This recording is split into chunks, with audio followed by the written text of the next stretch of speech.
What is going on, Amazon sellers, and welcome back to the live Q&A and news show built just for you. Today, we'll bring you some news served up with a side of snark, and we'll take your questions about Amazon, Keepa, online arbitrage, retail arbitrage, wholesale, and anything else you'd like to throw at us. I'm Chris Grant, along with my valetudinarian co-host, Chris Rasick. Chris, what's going on, man? You're just making up sounds and connecting them, making up syllables and connecting them at this point. Oh, I know. Yeah, that's all it is. It's so deep in the thesaurus. This is the thesaurus is the thesaurus that you're into now. That's crazy. This may be one of the best investments I've made. I can't remember how much this book was, but it is paying dividends. Nice. This is our first live Amazon FBA news and Q&A show where the Buckeyes have returned to their rightful throne as the champions of college football. The person yesterday was absolutely right. The Ohioans are going to be insufferable for a long period of time. You're going to have to deal with it, just like Amazon fees. It's going to be Chris and Chris coming with Buckeye smoke for the foreseeable future. I mean, it is Ohio against the world. What do you expect when we transcend to that spot that Ohio State deserves? That's right. And Notre Dame made a comeback, but like my wife told me, the prayers were not answered when we came along. They were not. They were not. It was. They were making me nervous in the second half. Yeah. It was a little nerve wracking, but I'm glad they pulled it out. I've been surprised at the amount of people who were bad mouthing Ryan Day, which I get it. It is very, very frustrating going 4 years in a row without a win to that team up north. And but then I saw so many people backtrack very quickly. Yep. And I'll raise my hand. I was furious at Ryan Day several weeks ago, but you can't deny the job that he did. So yeah, absolutely. All right, let's you know what, before we dive in, I learned something interesting just today, and I thought you might be interested in it as well, because you reminded me about the documentary of Winston Churchill on Netflix. And so after everyone in my house is asleep and nobody can call me a nerd, I have been watching a little bit of it. It's crazy that I have to hide documentaries from my family. Yeah, some people hide their drug habits. Some people hide the fact that they're going into the kitchen and eating ice cream in the middle of the night. I've got to hide documentaries. All right. But I came across a little interesting tidbit about Winston Churchill today. And the term OMG. Oh my God. The shorthand for oh my God. And that became very popular in the late 90s in AOL chat rooms and things like that. And of course, people still use it nowadays. If I say something stupid over text, I get that from, well, not just my wife, but also my kids nowadays. But the first documented use of OMG as shorthand for oh my God is in a letter written to Winston Churchill from, I believe, the captain of a Navy ship during World War II. Wow. Yeah.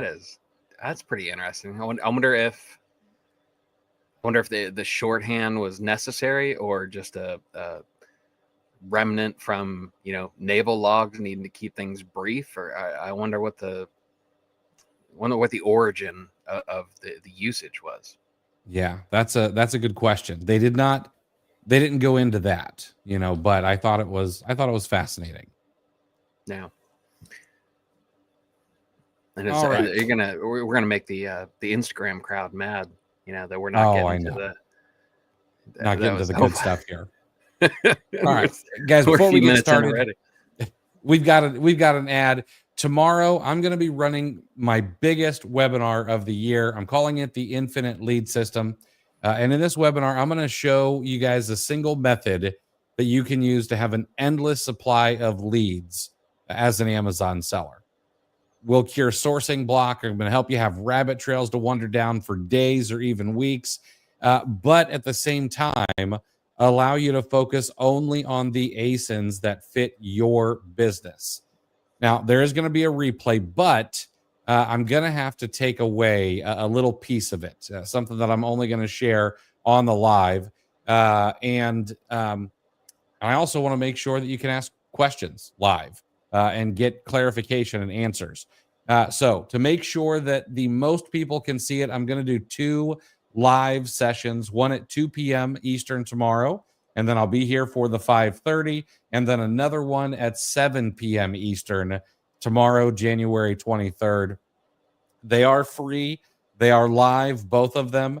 And if you are interested, head over to cleartheshelf.com/webinar to get signed up. It's cleartheshelf.com/webinar. And if you're on YouTube, should be right below this video. Same with Facebook, should be right above it. And I'll see you guys tomorrow. All right, let's dive right into the news. We've got another marketplace launching. So another competitor to Amazon is coming, and it's not who you might think it's going to be. It's Best Buy. Best Buy is getting ready to launch marketplace. It is called Best Buy Marketplace, and they're going to have it ready by this summer, that they say. Third-party sellers can be able to integrate their products into Best Buy's website and mobile app. They're partnering with an enterprise marketplace company called Miracle on this launch. Miracle's helped other retailers like Macy's, Nordstrom, and Kroger also have marketplaces of their own, if you didn't know that those places had marketplaces. I already looked at the application, so it is going to be by application. It's not going to be by invitation, which is what some other marketplaces do. And they think it's going to be a way for sellers to expand their reach and, grow their brands and so on and so forth. But this is not Best Buy's first attempt at creating a marketplace. This will be round number 2. They had a marketplace for a while. They closed it down after 5 years because of confusion among their customers and, due to other priorities that they had. But this time around, they think it's gonna work. And of course, they say they're very excited and going to be able to introduce new brands, et cetera, and so on.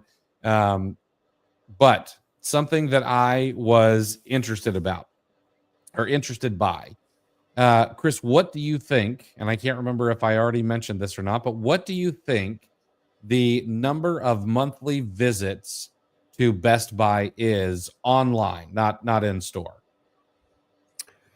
Monthly visits online. It's probably at least double digits, I would imagine. More than 10. Yes, definitely more than 10. It was higher than I expected. It's about 100 million per month. And now those are 2023 numbers, so I don't know if those have dipped some. I wouldn't be surprised if that was the case. However, Amazon gets 2.2 billion visits per month to the platform. It is an order of magnitude smaller. If I'm not mistaken, what's that? It's 22 times bigger is what Amazon is than Best Buy in terms of traffic. You might be underselling that. Isn't that 2,200 times?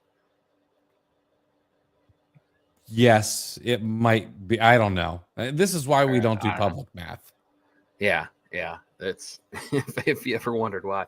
Well, good for. I wonder if Best Buy. You think they're juicing the numbers? You think they have like Geek Squad? If you're not out on a call, you need to make sure you're clicking into the marketplace to juice the numbers a little bit. Do they still have Geek Squad? Good question. That is a good question. Does Geek Squad still exist? Yes. Yeah, it's their 24/7 support. Yeah, Geek Squad is still around. Wow. Okay. Yeah, they're 30 years old. I believe that. There was a time where, they those cars were running around neighborhoods pretty good. Who's the person that goes on Best Buy that isn't like need based?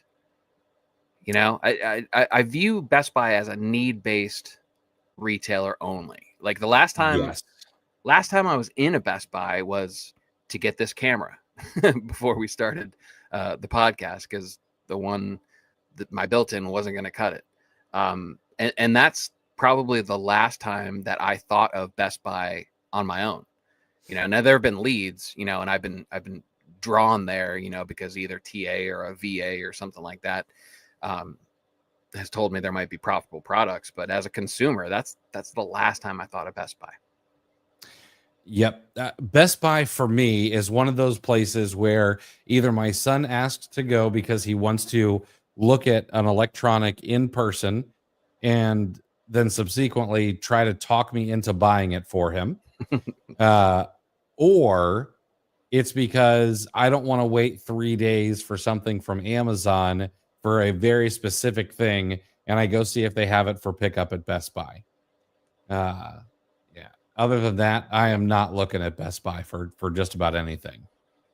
Now, before we move on from this topic, the belle of the ball right now is Walmart. When it comes to e-commerce, everyone wants to sell on Walmart. What do you think the monthly average visits to Walmart are? Okay, so Best Buy was 100 million. Mm-hmm. Amazon 2.2 billion. Mm-hmm. So I'm going to guess Walmart is coming in at 500 million. That is close. Normally, it's around 320 million per month. But in the month of November and December, the traffic does go up to about 500 million per month. Okay. So again, like not quite, Amazon isn't dwarfing Walmart to quite the degree that they do Best Buy, but that's still stark, a stark contrast in the traffic. There was, I'll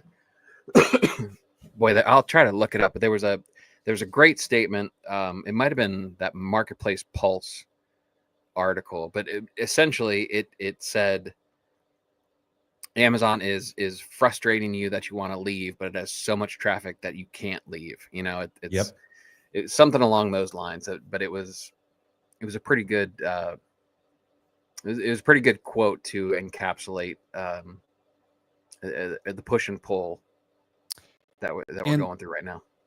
Honestly, Amazon is the best at conversion. Like I know a lot of people say, they say a lot of things, and I don't like this and I don't like that as Amazon sellers. I don't like the way this is laid out. I especially see this from some of the private label sellers and brand owners that I follow. But Amazon knows what they're doing when it comes to converting the traffic into buyers. And I actually lately, the people who've been irritating me the most is actually like Target. Target is turning all these pages into like, I don't know, weird. I got to click through to see all the details from like a landing page into another page. And I don't know what people are thinking, but if you want to build a marketplace, like Walmart's not too bad, I don't think. But I think it could be even better. Like the blue button to add to cart on Walmart does not stick out to me like the yellow buy it now button on Amazon. It's right there. It's in your face. It's hard to miss. Yeah.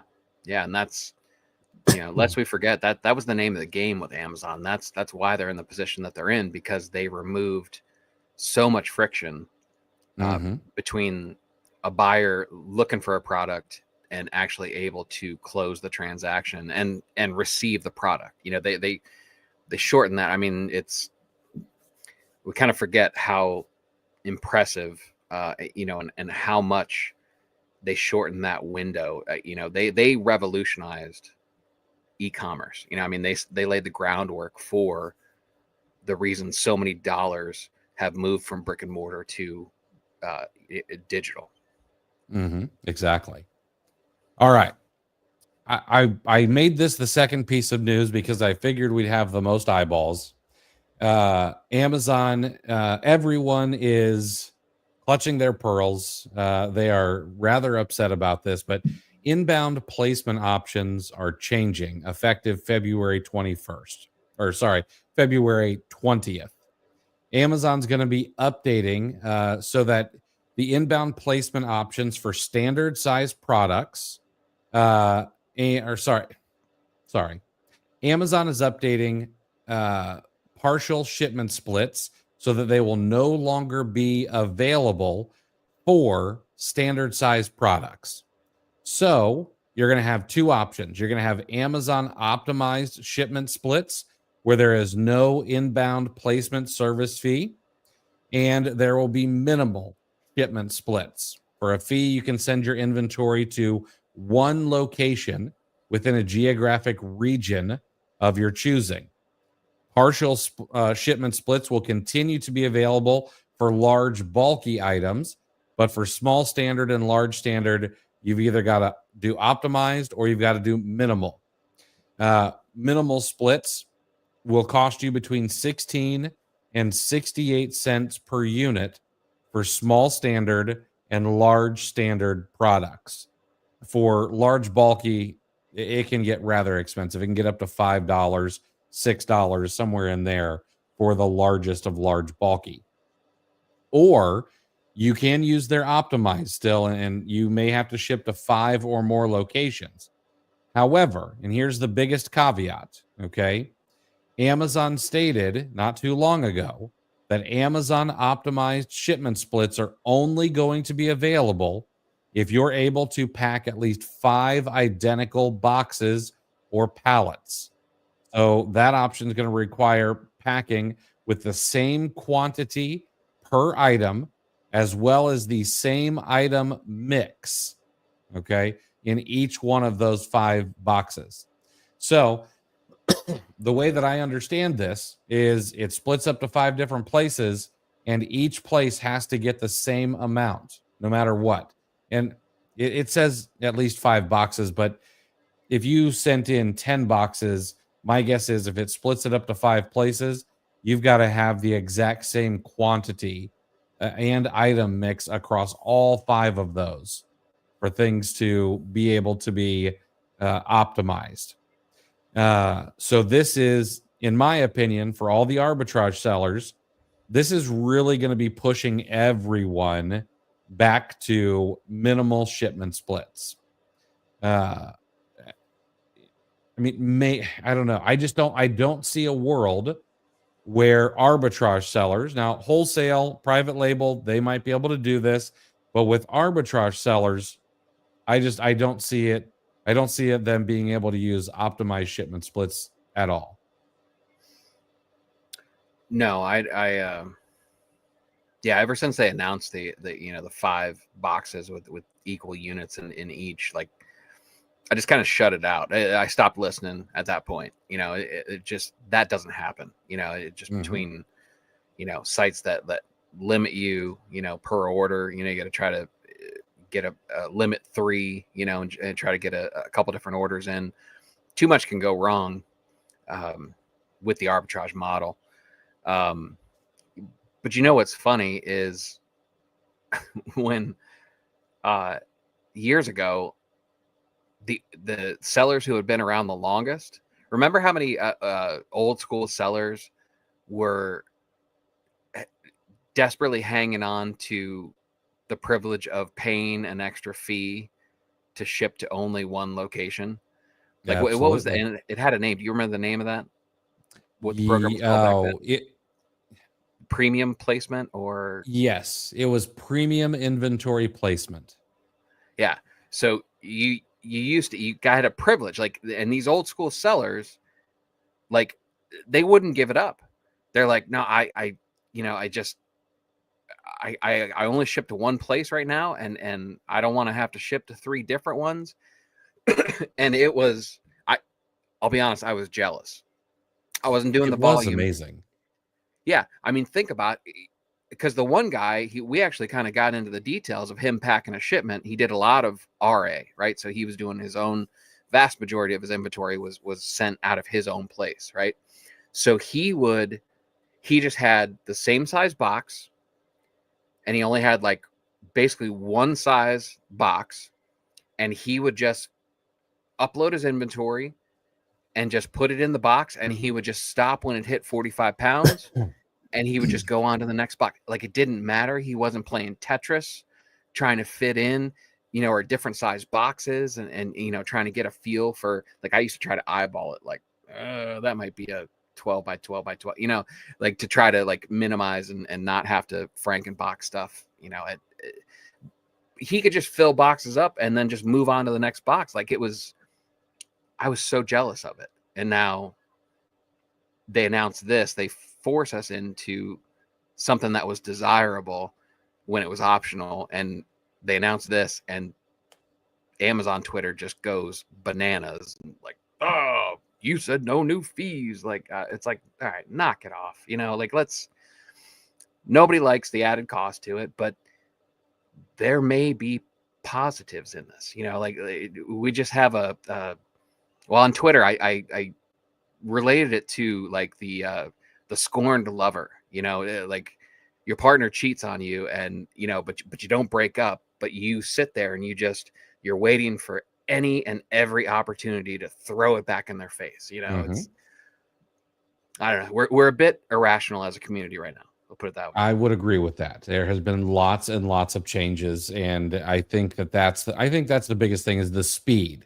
at which it used to be we had a change every couple of months, and now it seems like we've gotten changes back to back to back to back, and it's been a little difficult. So one of the other things that people have been complaining about and placing the blame incorrectly with the software companies. Okay, I'm going to say this. This is across the board. I'm not backing one software company or the other. All right. Well, there's several of them, but a lot of people are upset with the new Amazon API for inbound shipping. All right. There is actually a big positive to it. And that positive is going to be, we're going to be forced to use this minimal shipment splits, but you're going to get 3 locations to choose from in most cases, what warehouse you ship to when you create the shipment. And so, yeah, you're going to pay these inventory placement fees, but maybe you can ship to a location that's a bit closer to you. Or maybe one of the 3 locations always takes forever with your shipments. And so you're like, you know what? I'm going to pay, $3 more in inbound shipping cost to go to this other warehouse rather than this warehouse. Those are positives. Those are good things. Okay. That will be nice. The rest of it is just going to have to be taken care of with sourcing a little bit better. Does that make things harder? Yeah. Is that going to make people leave? Absolutely. Matter of fact, at my last count, there are somewhere between 3 and 5 inbound shipping companies. I'm talking about softwares that help you create shipments who have decided to close up shop because of this new API. And we're going to see the same thing happen with Amazon sellers. This is too much. This is a step too far. So if you can wait those folks out, this will just become ordinary to us in a little while. Yeah. And please take a breath before you start typing dramatic messages and passing judgment on worst things ever. Like, I understand this is frustrated, and new processes and whatnot, but man, some of these reactions, I do not envy the companies that are the liaison, between this new Amazon API and us, because they're catching a lot of hell, and a lot of it, unfortunately, is undeserved. It's misplaced. Yeah, and unfortunately, this is the way it's been forever. And it's not just Amazon, or Amazon sellers. Whenever there is a layer between the end user uh, and where the changes might actually be coming from, well, it's the middleman's fault. Right. That's always the way it is, because that's what you end up seeing. So it's unfortunate, but yeah. At first, when I saw this change, I was like, man, this really sucks, and I was a little irritated too. But upon some reflection, I don't think it's necessarily as bad. Now, I can only hope, and I'm not going to hold my breath, but I can only hope that this maybe makes some inbound receiving a little bit faster. If they know, hey, well, this is where most of our stuff is going to go. Let's, let's make sure we have extra employees here to inbound these, and I don't know. We'll see. Yeah, that's a good point. You can concentrate your workforce in certain areas, and you can, and Amazon can kind of control that based on the places that they offer us to ship to with the minimal splits. That's a very good point. They can make their labor more efficient by bulking it up where they need to, and then by the time they send it out through FC transfers and whatnot, they can thin out the workforce to handle that workload as necessary. So yeah, that's a good point. All right. The next thing that we've got here is inventory defect and reimbursement portal. Yesterday, Amazon launched a new IDR portal to kind of streamline your operations, give you a little bit more transparency into your FBA inventory reimbursements. If you go in there, you can now easily see all of your inventory related defects and reimbursements for warehouse lost, warehouse damaged, and customer returns. And you can see what's still pending actually being returned from the customer. I've got 30 returns pending, it looks like, when I looked at it today. And I was surprised at how old some of those returns that have not been sent back in are. Also surprised about what some of them are. Really do not want some of these back based on what they are. But the IDR portal gives you visibility into all of the defects as well as their status. It gives you detailed information on each of the defects, including type, the creation date, the action taken, the reason, and the current status. Gives you a view of the defects from multiple reports and policy checks to identify any reimbursable opportunities. And then it gives you insight into defect frequency and the resolution rationale behind it. The portal does not include any defects under missing from inbound, removals, or warehouse disposals. So those are not going to show up there. Now, if you want to go find this inventory defect and reimbursement portal for yourself, you're going to want to go into your FBA dashboard on Seller Central. Under the inventory dropdown, select the inventory defect and reimbursement. Then you'll also be able to get to that portal through the reimbursements report. And of course, Amazon has some data in there about all of this in the news section. I looked at it today. It's actually pretty nice. It does let me know kind of where things are in the process. Now I know that there is other money that I need to get back. I think I know how much is I need to get back, but there's other money for me to get reimbursed for. But it was nice to see how much per unit I'm getting reimbursed. It was nice to see what total I've been reimbursed over the past. I looked at it over the past 90 days. And it's also nice to be able to see, hey, here's what we're waiting on. And I can see how old it is. So I can say, oh, well, this return was opened on December the 4th, which means I should be looking for a reimbursement, in the next week or so. So I thought it was nice. Yeah, this is something that they needed to organize this better, from the way that the seller views it. I honestly, I'll admit, I had a very difficult time managing any information available about my returns prior to this. It was just kind of like one of those things where, I set it to for the stuff to come back to me. I found out at the time where to do that and quickly forgot, I'm sure. Wouldn't be able to find it again. But, I had that set, and whatever showed up on my doorstep. And then from there, I had to manage my returns. But as far as being able to have a feel for what's going on, I had very little feel for that. So this is good news. And it's probably going to startle a lot of people, like the example that you showed, how many pending returns are out there. But if you've gone after, like on eBay, for example, if you've gone after top rated seller status, you do have to offer 30-day returns, which is frightening for a while. But you'll notice that you'll get return requests, and then the customer has a period of time to actually submit the return to you.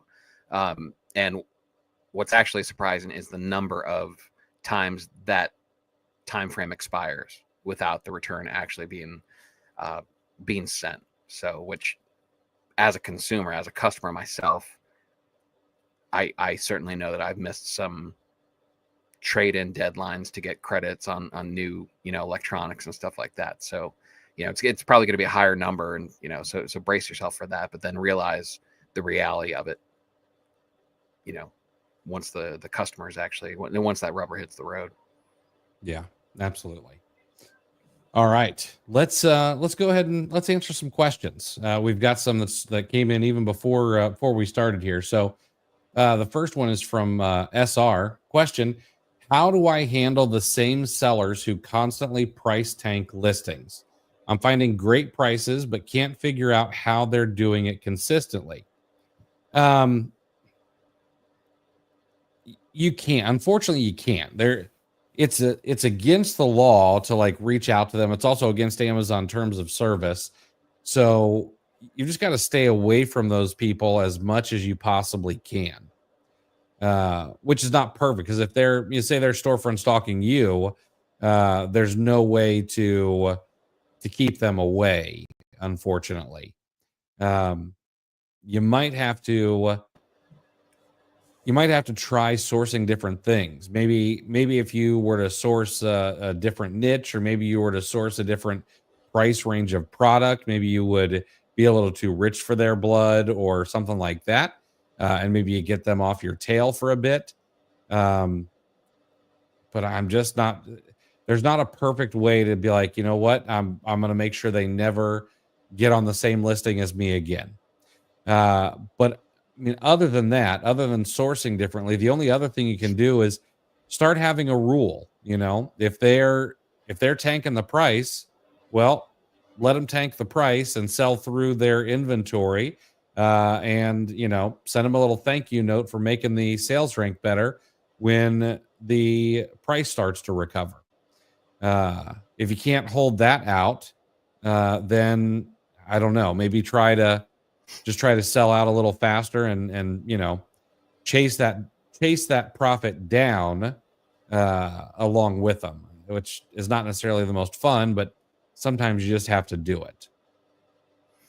Yeah. And make sure, take a fresh look at what you're doing to get your buy cost as low as possible.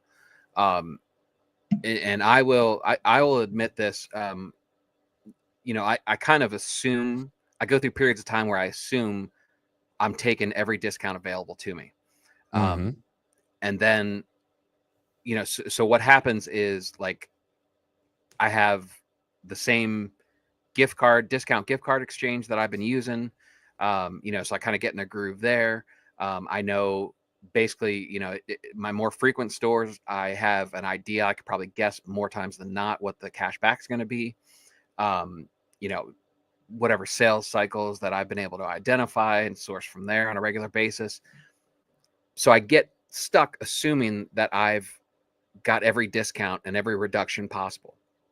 And I was humbled the other day when I went into my discount gift card marketplace that I use, and I found a store. Well, it was Walmart, which and I picked stuff off, but I had it in my head incorrectly that Walmart is, about 2% cash back on some categories through Top Cash Back. That's about the ceiling. But my marketplace had gift cards for 9% off, and they had big ones, like $500 each, so you're getting $475, right? Again, public math. Why do I even keep trying? But like 9%, I know I did that math wrong. But that's significant, right? I mean, like I just said, 2%, like you're scrounging for every extra percent that we can. That 2% is, makes a difference. So here was 9% off, 9% essentially back in my pocket right from the jump, that I ignored because I was stuck in a rut, and I assumed that I had the lowest price already, that I had the system, that I had it figured out, and I was in a groove. And I just kind of put the blinders on and got to work, and that could be a mistake. So make sure you're looking at the gift card exchanges. Make sure you try a bunch of different ones, because different marketplaces are going to have different percentages off. Check your cash back. Use something like ROI that has a full complement of them. Make sure you're getting the most cash back that you can.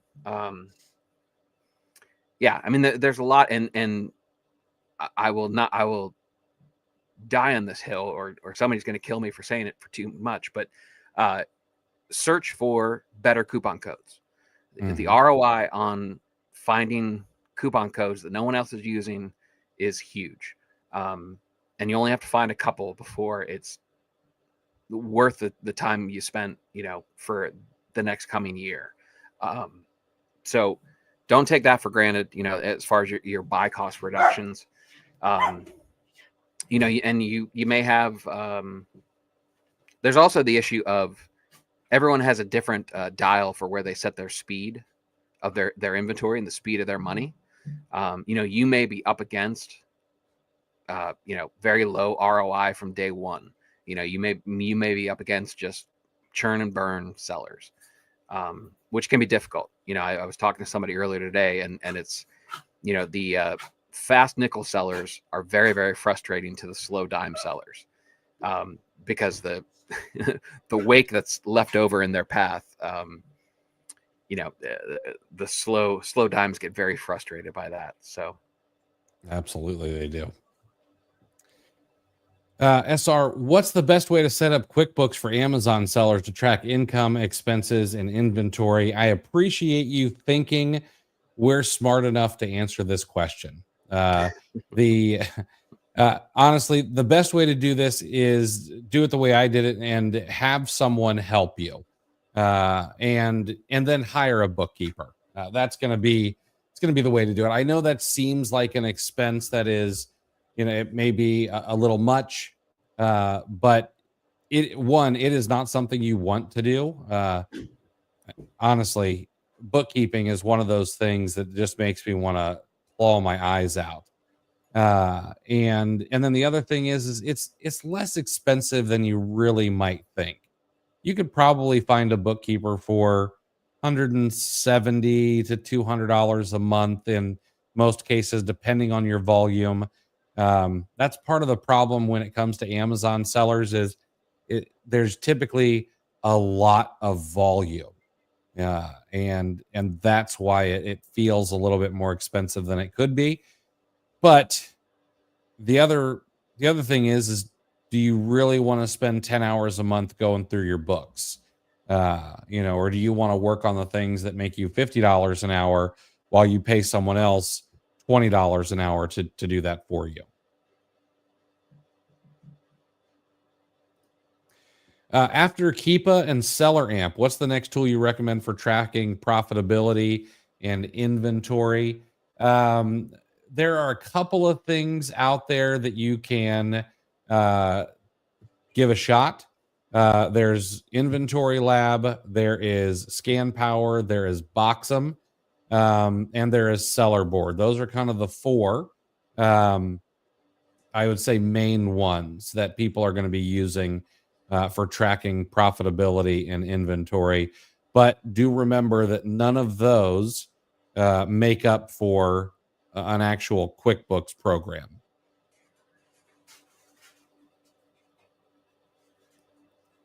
Any tips for dealing with listings that are changed to incorrect ones after my products arrive? This is one of those things that is difficult. Actually, I started using a new piece of software, Feedback Whiz Alerts, to make sure that I get alerts when things get changed, rather than having to find it out after someone buys it and returns it because it's the wrong item. But the only thing you can do is have that item returned to you. There's no way to have it switched to a new ASIN or anything like that. And I've heard stories, there are these tall tales or, one-off happenings of people getting someone at Seller Central or Seller Support to get an Amazon worker to switch the ASIN to the right one. But that is not something that you can count on across the board.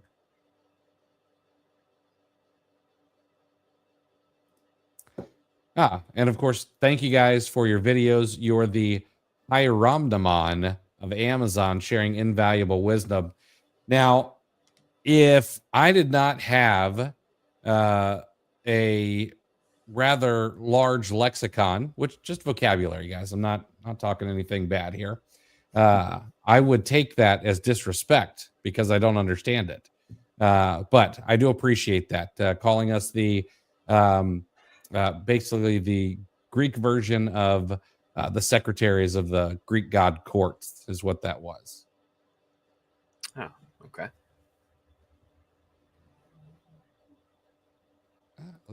Hey, Paulie, chat, if you get a chance to watch the pod that we dropped earlier today, the transparency these guys have and the information presented was great. Yeah, if you guys have the opportunity, you want to learn something kind of cool, we dropped a podcast on doing a post-mortem on your Amazon business. Now, that does not mean you're closing down shop or anything like that.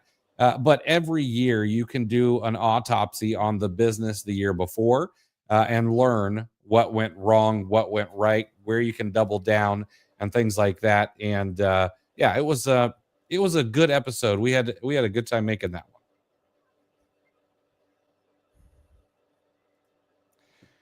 Juan, hey gentlemen, happy Wednesday. Chris, are you having a Keepa webinar next week, or did I misunderstand? That Keepa webinar is it's not a Keepa webinar, it's a but it is a webinar. I'm doing it tomorrow. That's Thursday, January 23rd. Badandy, does Amazon send out tax info, or do we have to get it ourselves on Seller Central? It will show up in Seller Central for you. You should get an email. I know some people are getting those emails already, but you should get an email for your 1099K coming out, and they should be coming soon. Yeah, I got my email today. Oh, nice. I'm still waiting on mine. Oh, and speaking of this is another thing I learned today. So speaking of getting your 1099K, so there was a big hullabaloo about 1099Ks needing to be issued at $600, and of course the people reselling tickets and things like that were all up in arms, and they decided to phase that back a little bit. So this year, you're going to get one if you sell more than $5,000 last year. In 2025, if the IRS is still around, it'll be $2,500. And in 2026, then it'll be $600. So that's going to be a phased rollout on that, just so you guys know. And what's kind of funny about that is the reason I saw this is that some people, there have been some people who did not turn their 1099Ks in as they were answering questions and getting paid to answer questions on justtheanswer.com. So there's one person the IRS is going after because they have not reported $1.3 million in earnings over the past 4 years for answering questions on the internet.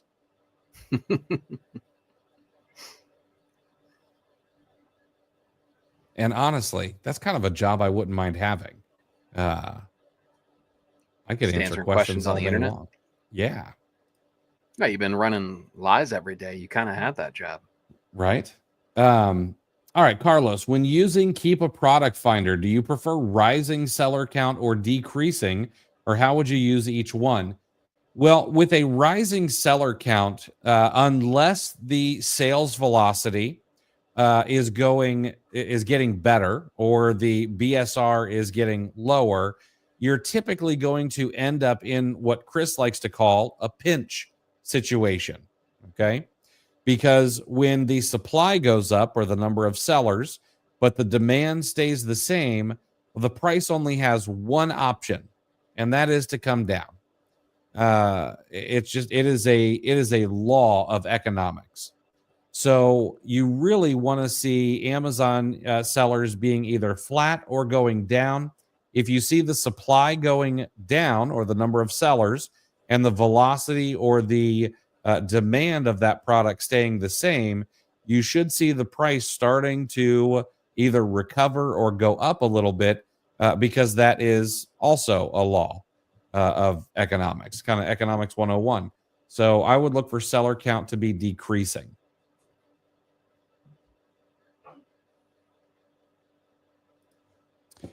Carlos, on Keepa product finder, besides buy box and seller count, what other filters do you recommend we play with?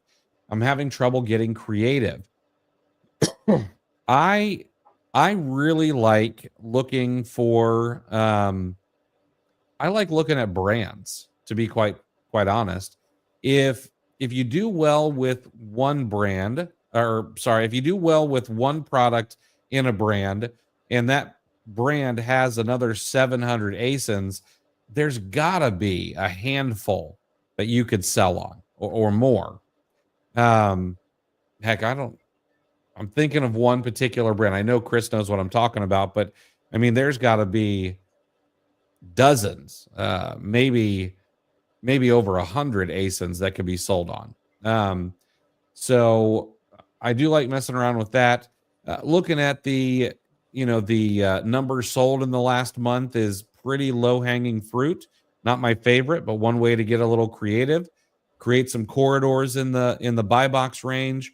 That, or honestly, and this is going to be, a little self-serving, but if you go buy the Keepa SOPs, we've got like 67 or 70 different ways to use the Keepa product finder, all laid out for you. You don't even have to think about it. Yeah, I think Keepa, there's so many different ways to slice and dice the information. You can kind of intermix just a handful of different settings and have plenty of stuff to look at, like for infinity, really. Like I use, like he says, buy box. So, okay, I'll do that. I like setting price corridors, especially because, like I'll do pretty tight windows, right? Because I only pull, most of the time I'm pulling 5,000 results, 5,000 ASINs at a time and just running them through TA, right?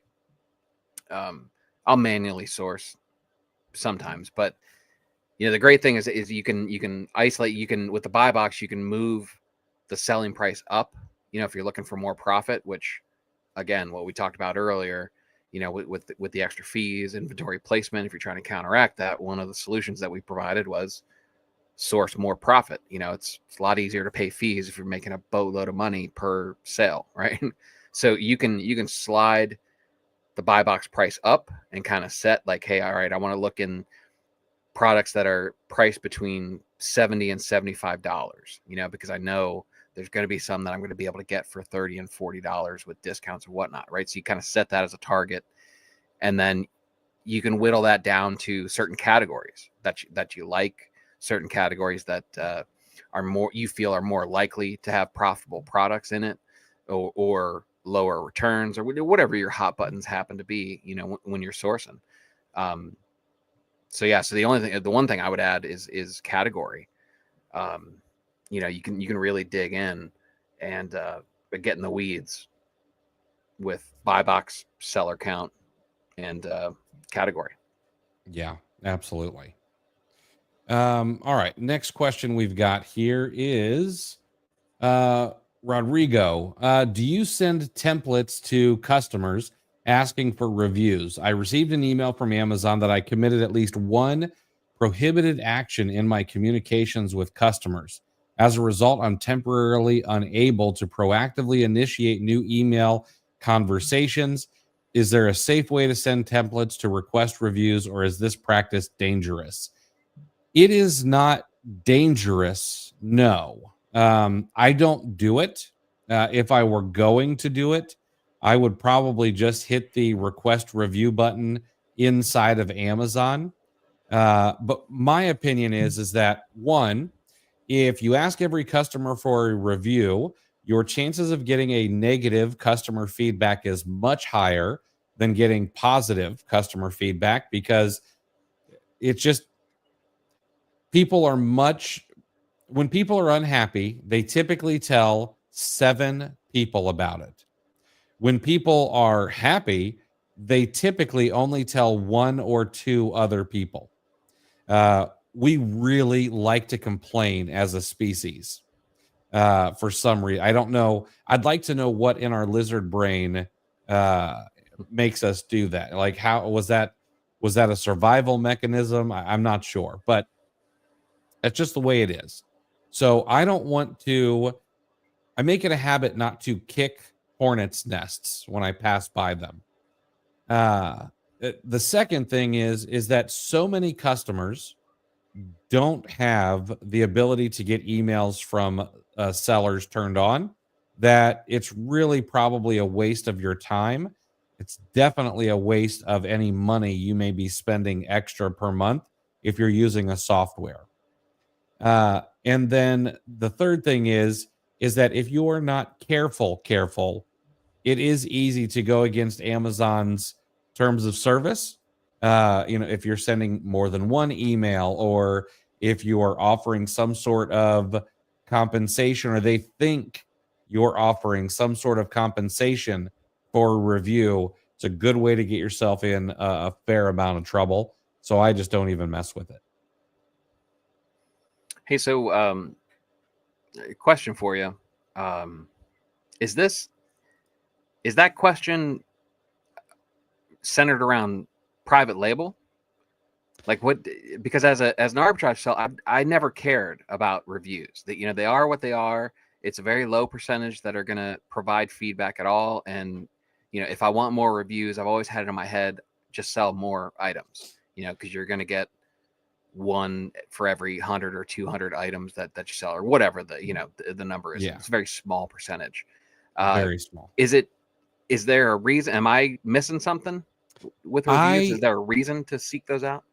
So I'm not sure what what method Rodrigo's using or how long he's been a seller, but something that I've noticed, especially among newer sellers, is there is still this information out there, which it's bad information these days. It used to be more important, but there's still this information that, oh, well, I can't really make sales if I don't have any reviews, and reviews are a big factor in getting my share of the buy box, and so I need to have more reviews or more customer feedback. And that's just, it's not the case anymore. I don't know. I would never bother a customer unless they initiate the email, and you'll get customer feedback as you sell more. Like Chris said, probably one feedback for every 100 to 200 sales. And then you'll be surprised how many of those have to get removed or Amazon removes anyway. So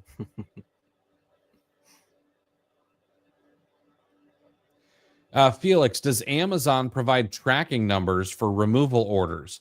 I've had some sent to an old address and I'm trying to locate those items. They do, but they hide it. And they put it into a report. It is under, no, it's not under inventory reports. It is under, no, not that either. Man, I had to pull this up for someone the other day. Is it under fulfillment?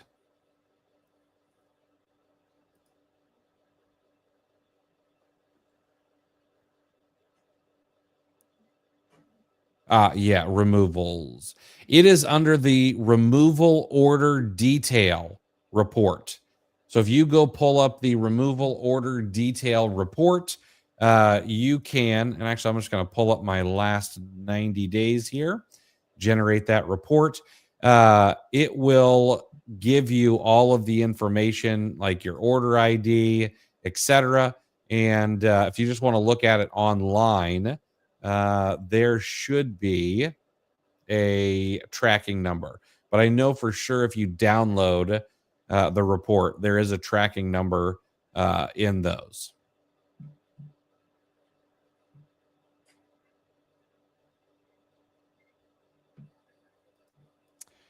Jamie, when sending something to FBA without an expiration date, what do you put? So, Jamie, I am going to take some liberty with this question, and I'm going to imagine that you mean it is something that does not have an expiration date on it.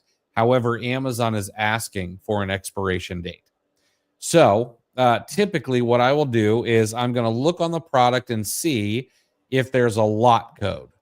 If there's a lot code, then I'm going to check that lot code over on a place like checkfresh.com. Is it checkfresh.com or .net? Checkfresh. Always forget.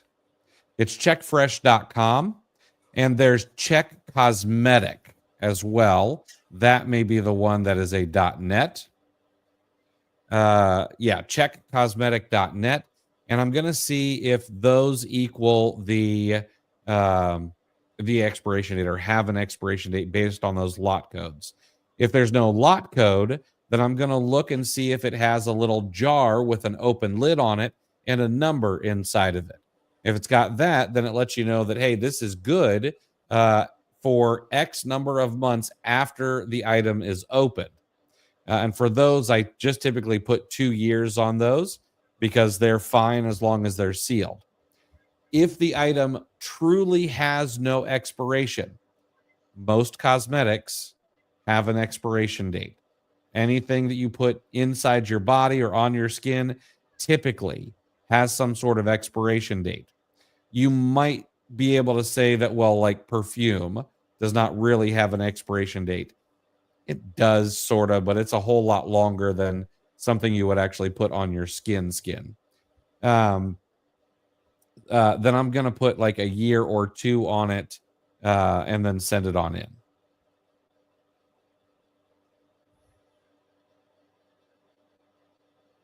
Miguel, that is fantastic. Congratulations, man. Reactivated after 7 weeks. I'm sure that was a frustrating time to be down that long. So congratulations. Yeah, congrats. Oh, and drug or not, just passed their section 3. That's fantastic. I'm glad to hear it. Did we talk about that username already? Like how awesome that is? Drug or not is a good username, isn't it? Like that's if I'm in a video game and there's another player named Druggernaut, I'm instantly intimidated, I think. Right. All right. Raphael is curious. How do you choose the warehouse? Well, if you create a shipment, and he's talking about creating shipments here. If you create a shipment, you're going to come up to a little area that lets you choose which warehouse. And each warehouse will tell you how much it's going to cost to send it into Amazon. Also going to tell you how much the placement fees are. And then you get to choose those yourself.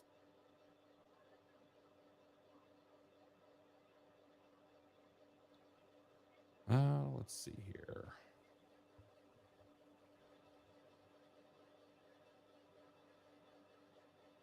Answered that. David, what's a reasonable range per pound for inbound shipping? I think my prep center is not being very efficient. Your prep center shouldn't have anything to do with inbound shipping. They should be buying that through Amazon. And in my opinion, I think that for most items, about 75 cents per pound is going to give you plenty of room. 75 to 80 cents per pound. Now, if you're selling shoes, it's gonna need to be more, because that's going to be something that is going to get dimensional weight rather than an actual pound weight. You really want if you're not selling shoes, or if you're not selling plush, you want your boxes to be as heavy and as dense as possible. You should also go and look up dimensional weight. There's a math equation to figure it all out. It's the length times the width times the height of the box. That's going to give you a very large number. And then you're going to divide that by 139. And that's what the dimensional weight of your box is going to be. And so here, I'll do an example here. Let's say that let me pull up a calculator so I don't do this wrong. So let's say that we're going to send in a box that is 20 inches by 20 inches by 20 inches. That gives us 8,000 cubic inches. Okay. We divide that by 139 and we get 57.55 pounds. So if you pack a box that large, even with 48 pounds, okay, which is about as close as I like to get to that 50-pound limit, you're still going to be charged for 58 pounds of inbound shipping. All right. So a lot of people get upset about that because they think, oh, well, this was 48 pounds. I should only be charged that much, when in reality, you're paying for dimensional weight. I'll tell you what, when you get a small box, like the 18, I forget what, or like 16 by 12 by 12. Or 16 by 16 by 12. Yeah, it's 16. There's a 16 and a 12, and then I forget what the other one. Like the U-Haul small, I think. When you get one of those with like 47 pounds in it, like, you know how like sleeping children like double in weight when you try to pick them up, versus if they're awake. Like that's the small, like there's just something that multiplies the weight of those small boxes when they're super dense like that. Man, yeah, it's because when you look at it, you're like, oh, I can pick this up with my back. right. Yeah. Your back says, oh yeah. Syed, what are some tips on categories where I can find non-pack items, so non-multi-pack items? My 90% catalog is grocery, and majority of products consist of multi-packs, which means soon all of them shut down with Amazon's new policy. We'll see. Okay, so I'm going to be a little contrarian on the multi-pack policy. It seems to be one of those things where, I don't know, Amazon was like, hey, it shouldn't be a multi-pack that's not created by the manufacturer, and we're going to start enforcing that on January 1st. Well, it's the 20th, and I haven't seen that happen. So was that just a nice way for Amazon to, I don't know, make Procter and Gamble happy that they changed something and they really have no intention of actually doing it? I don't know. However, I understand the worry, especially being that heavy in multi-pack items. But there are tons of other categories that don't have a lot of multi-packs. Sports and outdoors, tools and home improvement, video games. I mean, those are three where you're going to see some multi-packs. Matter of fact, selling multi-packs of tape measures is pretty good around the holidays. But those multi-packs are not against Amazon terms of service because that's not a consumable.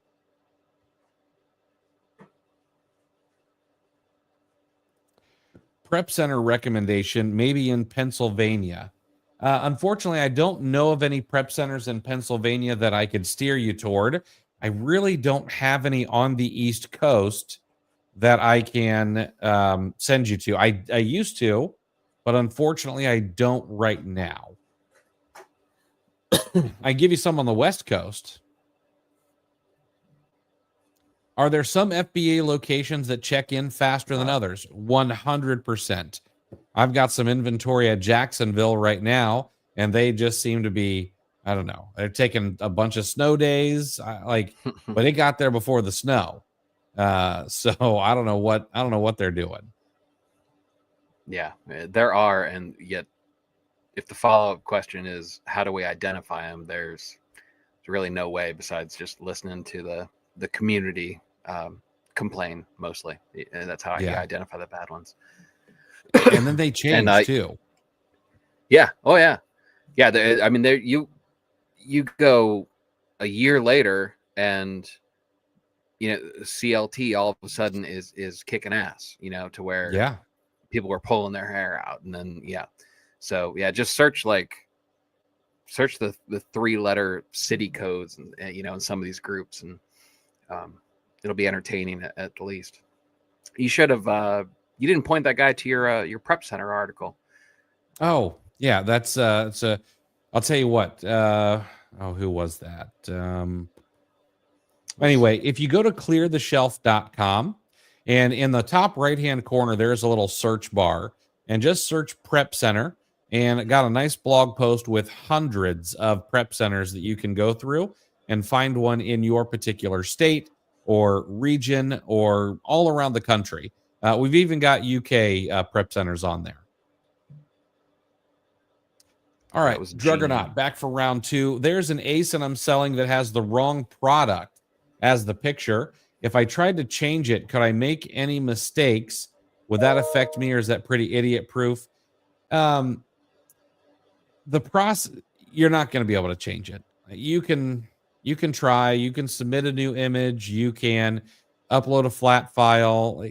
Amazon's probably not going to let you change the picture. The process for doing it is not hard, in my opinion, but it may not be worth your time.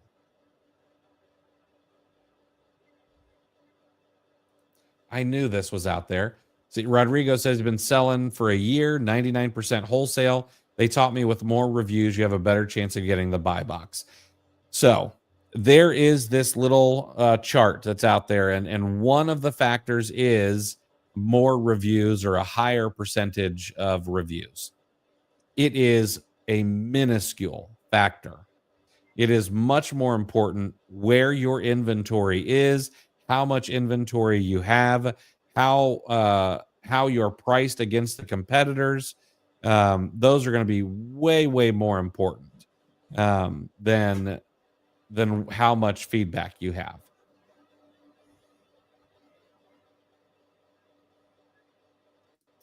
I purchased a Yankee Candle product, can't get the invoice, and Amazon's not accepting the email confirmation and delivery confirmation. How do I get the invoice from Yankee Candle, or do I need to buy from another supplier? You may just need to keep submitting. And with the order confirmation, maybe add in the delivery confirmation as well. and give that a shot. And if that doesn't work, then maybe add in your credit card purchase as well and highlight that. And if that doesn't work, then maybe try something different. But I would keep submitting. You could even try simply renaming the file and pretend like it's a new document. Try again that way. Is there any update on the Corporate Transparency Act? Yeah, it is dead in the water as of right now. If you have not filed, which I am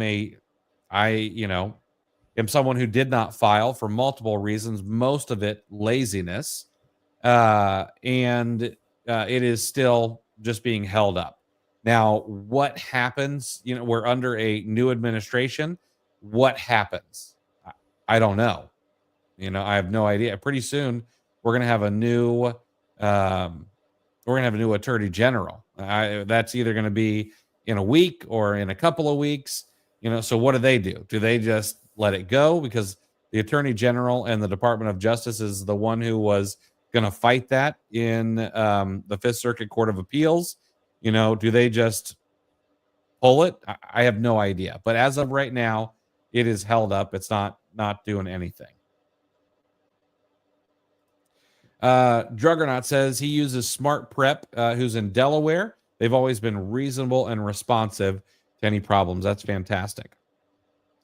Would an East Coast prep center be better than a West Coast? Just thinking about check-in times. I think it's 6 and 1, half dozen the other. I think everyone says East Coast is better. I use a West Coast prep center, and it's been fine. Yeah, especially now that the inventory placement options to sellers is more streamlined. I know there was a point there when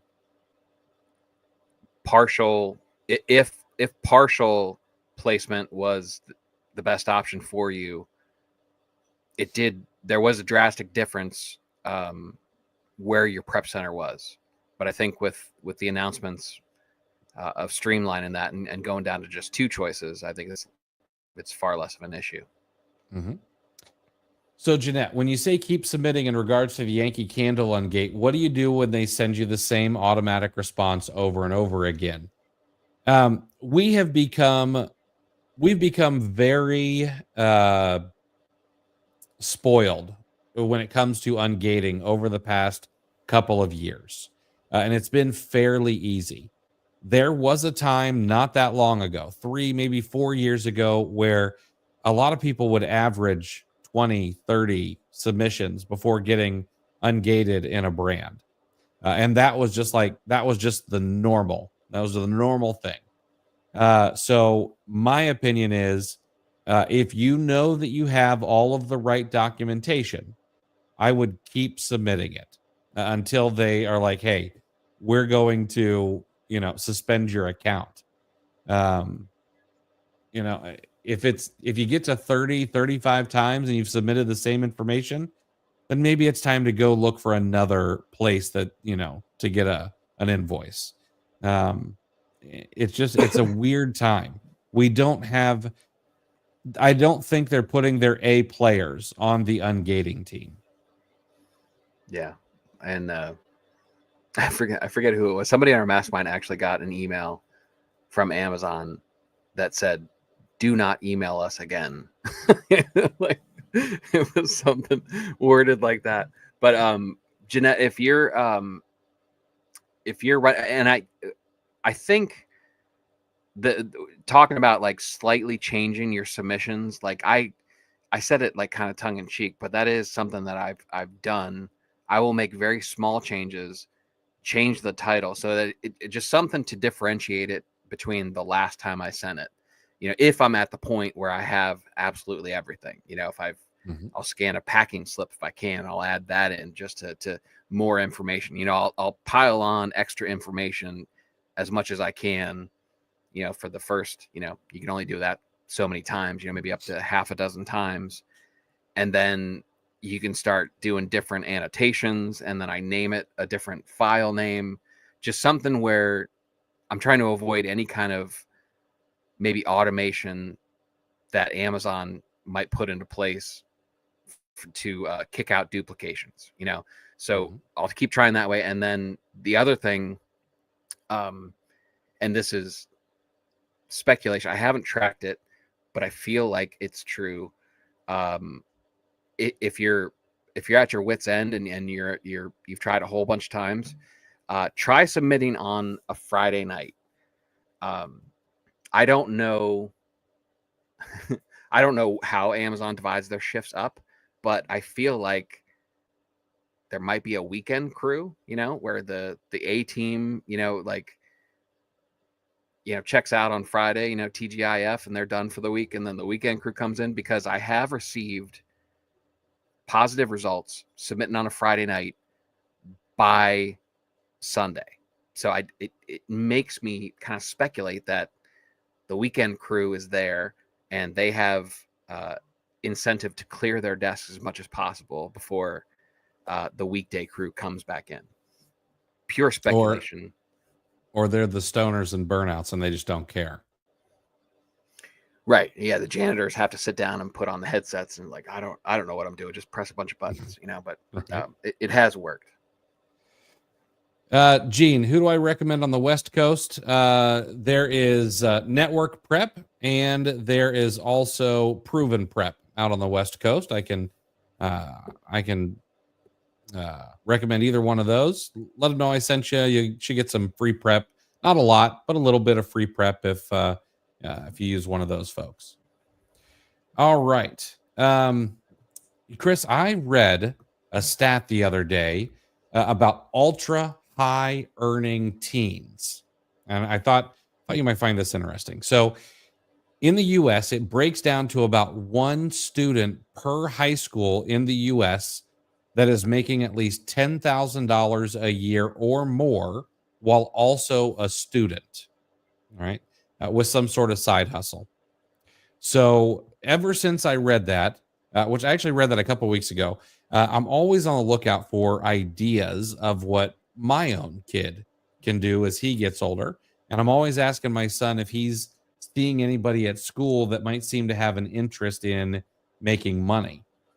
And yesterday he comes home and he tells me about a boy that's a few grades below him that has started tying shoelaces for kids on the playground in return for a small fee. He started as his own not-for-profit.